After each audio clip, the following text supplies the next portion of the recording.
వైశాఖ పురాణం 6వ అధ్యాయం. నారదుని మాటలు విని అంబరీష మహారాజు నారదుడితో ఇలా అనెను. వైశాఖ మాసము ఇతర మాసముల కంటే తపోధర్మాదుల కంటే అధికము ఉత్తమము అని చెప్పిన మాట నాకు సరిగా అర్థం కాలేదు. ఏ కారణం వలన వైశాఖము అన్నిటికంటే ఉత్తమమైనదో వివరించమని కోరుచున్నాను అని అనెను. అప్పుడు నారదుడు ఇలా సమాధానం ఇచ్చాడు. మహారాజా, శ్రద్ధగా వినుము. కల్పాంతకాలమున సృష్టి అంతమగు సమయమున దేవతలకును ప్రభువైన శ్రీ మహావిష్ణువు లోకములన్నిటినీ తన ఉదరమున నిలుపుకొని ప్రళయకాల సముద్రమున శయనించి ఉండెను.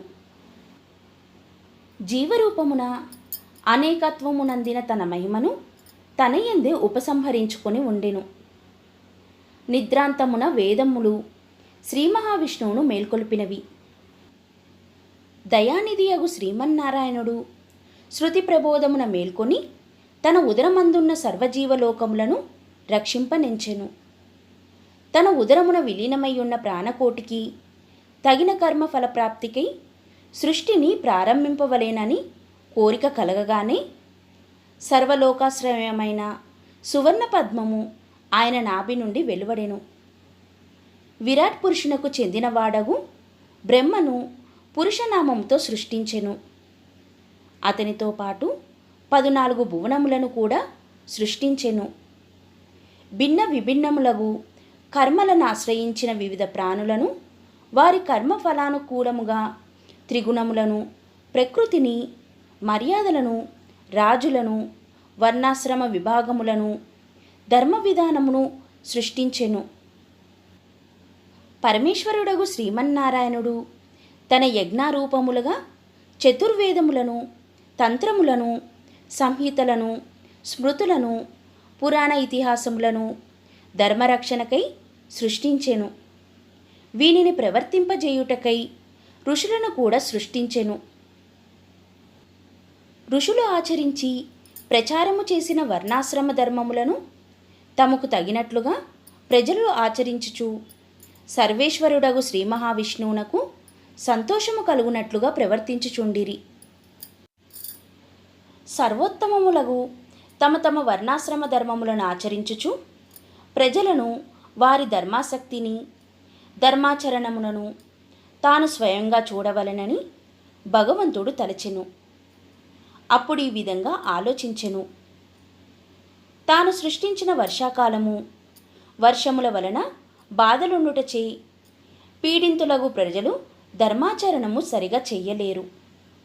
అట్టి వారిని చూచినా తనకు తృప్తి కలగదు సరికదా, కోపము కూడా రావచ్చును. కావున వర్షాకాలమున ప్రజల ధర్మ ప్రవర్తనను పరిశీలించుట తగదు. శరత్కాలమున వారి కృషి వ్యవసాయము పూర్తి కాదు. కొందరు అప్పుడే పండిన పండ్లను తినుచుందురు. నేత్రవ్యాధులు, చలి మున్నగు వానిచే పీడింపబడుచుందురు. ఇట్టి పరిస్థితుల్లో వారి ధార్మిక ప్రవృత్తిని పరిశీలింపచూచుట ఉచితము కాదు. వ్యగ్రులై ఏకాగ్రత లేని వారిని చూచినచో నాకేమీ సంతోషం కలుగును? హేమంత ఋతువున చలి ఎక్కువగా ఉండుటచి జనులు ప్రాతకాలమున లేచి సూర్యోదయమునకు ముందుగా లేచి స్నానాధికములను ముగించుకొనజాలరు. చలిగాలికి చిక్కి ప్రాతకాలమున లేవలేని వారిని చూసినంతనే నాకు మిక్కిలి కోపం వచ్చును. నేను సృష్టించిన ప్రజలపై నాకు కోపం వచ్చినా వారికి శ్రేయస్కరం కాదు.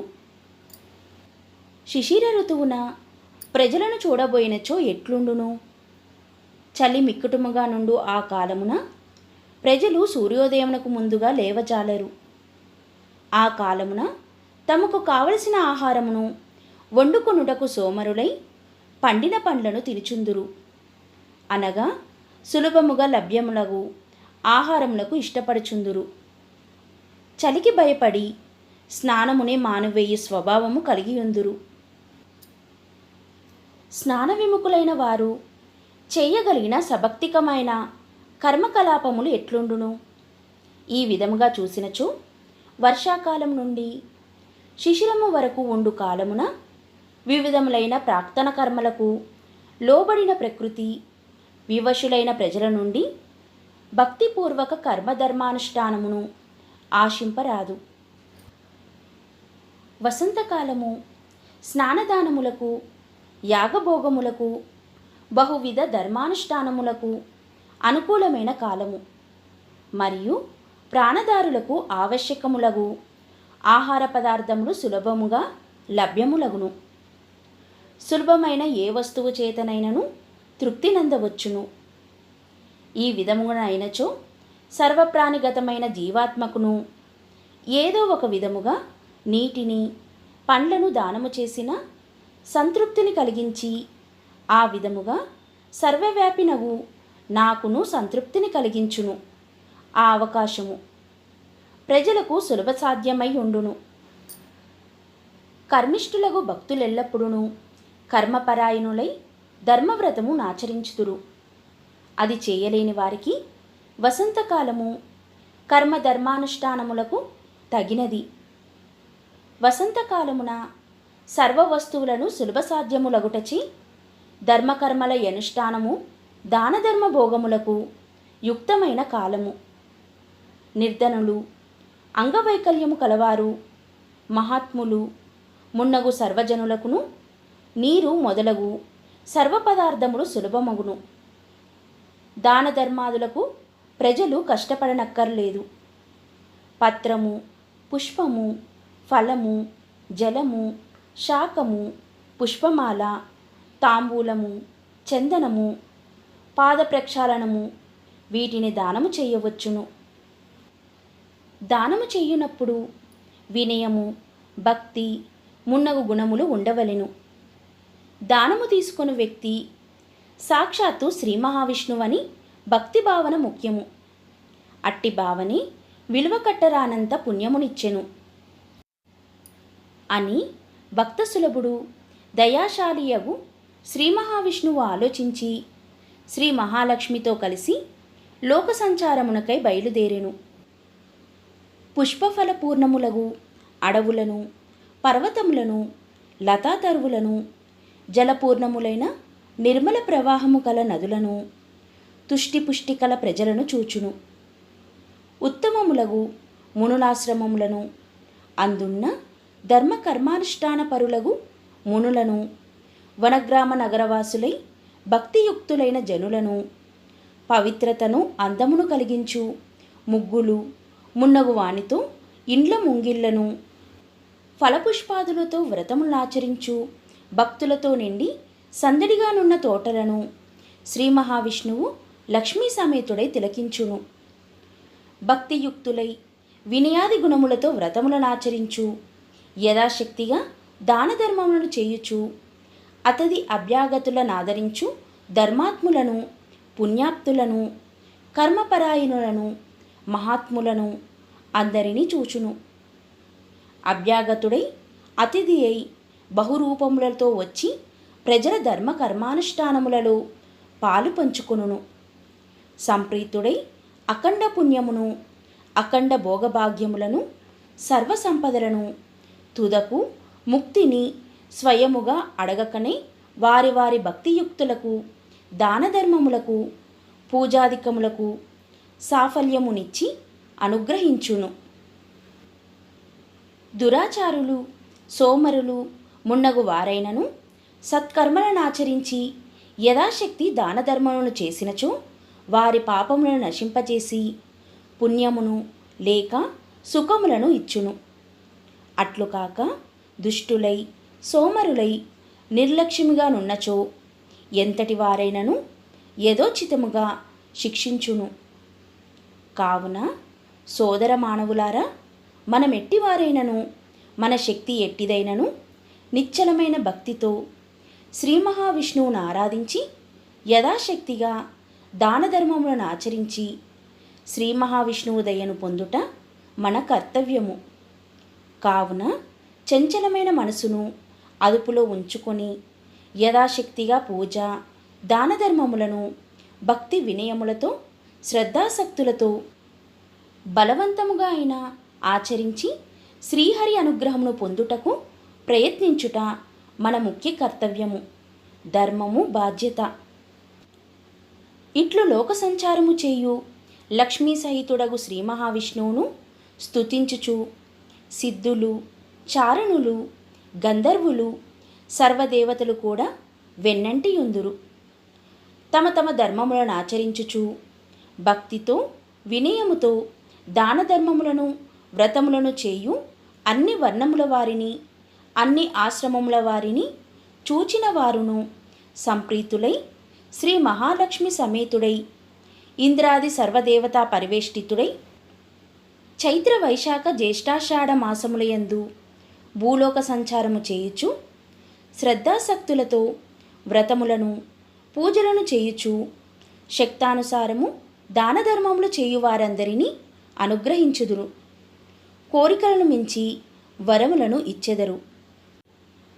శ్రీహరి వైశాఖమున మత్తులై ప్రమత్తులై వ్రతాచరణము దాన ధర్మాధికములు లేని వారిని గమనించి వారిని రోగములు విచారములు మున్నగు వానితో శిక్షించును. వైశాఖ మాసమున తనను గాని పరమేశ్వరుని గాని ఇతర దైవతములను సజ్జనులను పూజించినను వీరందరి స్వరూపుడైన సర్వవ్యాపకుడైన తనను పూజించినట్లేనని తలచి సంతుష్టుడై వరములను ఇచ్చును. ఇతర మాసముల యందు వ్రతాధికములను ఆచరించితేమని తలచి వైశాఖ వ్రతమును మానిన వారిపై కోపించును. అనగా శ్రీ మహావిష్ణువు వైశాఖ వ్రతము మానిన కర్మపరాయణులను కూడా శిక్షించును. వైశాఖ వ్రతమును ఆచరించిన పాపాత్ములైనను రక్షించును. అంటే వైశాఖ వ్రతము శ్రీ మహావిష్ణు ప్రీతికరమైన వ్రతము. ఈ వ్రతమును ఆచరించుట వలన శ్రీ మహావిష్ణువు సర్వదేవతలు సంప్రీతులై వరములనిచ్చెదరు. సపరివారముగా వచ్చిన మహారాజును నగరము, గ్రామములు, వనములు, పర్వతములు, నదీ తీరములు మున్నగు చోట నివసించు జనులు దర్శించి యథాశక్తిగా తమకు తోచిన పత్రము, పుష్పము, ఫలము మున్నగు వానినిచ్చి మహాప్రభు తమ ఏలుబడిలో సుఖముగా ఉంటిమి అనుగ్రహింపమని ప్రార్థించినచో మహారాజు వారి పన్నులను తగ్గించుట, సౌకర్యములను కల్పించుట మున్నగు వాని నెట్లు చేయును. అలాగే శ్రీ మహావిష్ణు ప్రీతికరమైన వ్రతమును ఆచరించుచు సద్బ్రాహ్మణులను అతిథులను దైవభావనతో ఉపచారములు చేసి యథాశక్తిగా దాన ధర్మములను ఆచరించినచో శ్రీహరి సంతుష్టుడై కోరిన కోరికలనిచ్చి రక్షించును. పరివార దేవతలను శ్రీ మహావిష్ణు అనుగ్రహమునందిన వారికి తామును యథోచితముగా వరములనిచ్చి రక్షింతురు. సపరివారముగా వచ్చిన మహారాజును దర్శింపక కానుకలనీయక ఉన్నచో మహారాజు కోపితుడై శిక్షించును. పరివారమును యథాశక్తిగా శిక్షింతురో అట్లే వైశాఖ మాస వ్రత సమయమున వ్రతమును ఆచరించి యథాశక్తిగా నెట్లు స్తుతించి దాన ధర్మములు చెయ్యని దురాచారులను శ్రీ మహావిష్ణువు ఆయన పరివార దేవతలను యథోచితముగా నట్లు శిక్షింతురు. కావున సర్వజనులను యథాశక్తిగా నెట్లు వైశాఖ వ్రతమును ఆచరించి యథాశక్తిగా దాన ధర్మములను ఆచరించి దైవానుగ్రహము పొందుట మేలు. ఇది గమనించదగిన ముఖ్య విషయము. కావున వైశాఖ మాసము ధర్మరక్షకుడగు శ్రీ మహావిష్ణువు ప్రజలను పరీక్షించు పరీక్షాకాలమని ప్రతి జీవియు గుర్తించి వ్రతమును ఆచరించి భగవంతుని అనుగ్రహమును పొందవలెను. అందుచే వైశాఖ మాస వ్రతము కార్తీక మాఘమాసముల వ్రతముల కన్నా మరింత ఉత్తమమైనది అని నారద మహర్షి అంబరీష మహారాజునకు వైశాఖ మాస విశిష్టతను వివరించెను. వైశాఖ పురాణం 6వ అధ్యాయం సంపూర్ణం.